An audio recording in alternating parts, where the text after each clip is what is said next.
Well, hello, man of God. Again, welcome again to Men of Honor.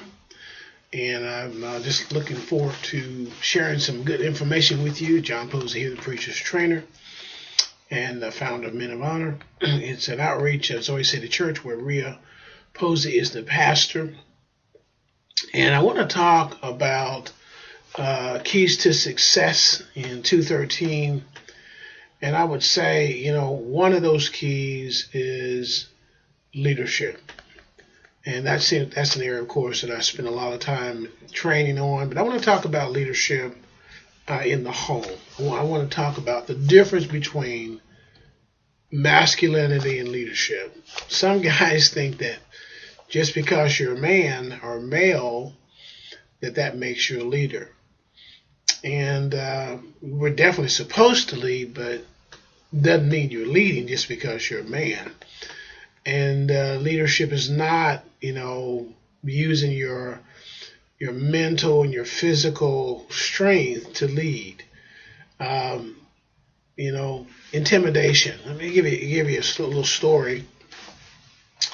My daughter, who's pastoring the church now that we founded, she was about 17 years of age. Rhea was, and I remember real distinctly that I was disciplining her for something. And, I wasn't, doing any physical harm, but just the way that I was disciplining her, the way I was dealing with her was really intimidation. It was intimidation, really intimidating her and kind of talking really, I guess, talking in a way that was very intimidating. It wasn't so much shouting, but it was just how I was, just the way I was doing it. It just wasn't. It was all in the flesh. It was all, just using my manhood to straighten her out, type thing. And I'll never forget when I finished that, the Lord said to me, "That's the last time that's going to work." Because she was crying and stuff, and he said, "That's the last time that's going to work. You're going to have to decide whether you're going to, use these methods of fathering your daughter, or if you're going to lead her. You're going to have to decide whether how you're going to do it." And at that point, I realized that just because the next step is to start doing some physical harm, So I realized, at that point, that's not leadership. That's not fathering, intimidating my daughter, making my daughter afraid. That's not leadership. Now, certainly I can make her afraid. I'm a man. I'm physically stronger and bigger than she is, But that's not leadership.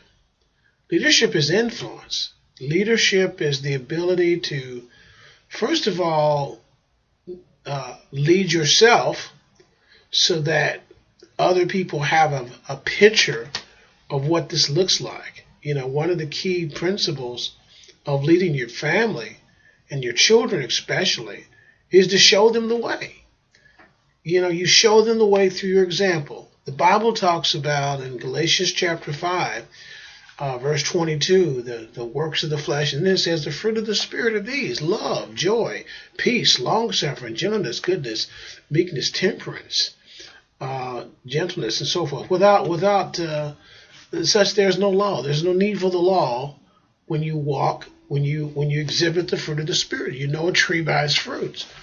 So if I'm exhibiting the fruit of the Spirit in my life, I have the character of Christ, the Christ-like character, and I'm loving my family, love and joy, peace, long-suffering. I always say long-suffering, gentleness, goodness, faith, or faithfulness is really the word there.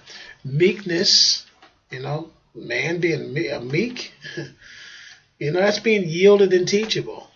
Temperance and self-control. I wasn't using self-control when I was dealing with my daughter like that. Self-control? No, temperance, self-control. So, the key to leading your family, the first part is you got to exhibit the fruit of the Spirit. So you got to work on yourself. That deals with, taking an honest look at yourself, using God's Word to train your human spirit so that your spirit is ruling your flesh, your emotions, your anger, your fears. Your spirit man, is in charge. I pray, God, that your whole spirit, soul, and body be preserved blameless to the coming of Jesus. So, that's where it has to start. Then, in leading yourself, you know what you want to accomplish with your life. You know what your life's purpose is. So that deals with vision. That deals with passion. That deals with understanding what your gifts, your calling is, and even if you don't know all that now, every detail of it, you certainly should have a direction that you're going. It's got to be more than just working a job and going to church. I mean, come on. You need to spend some time with the Lord, and then you need to find some people that can help you, that can talk to you. That's one of the things that we're offering here with Men of Honor.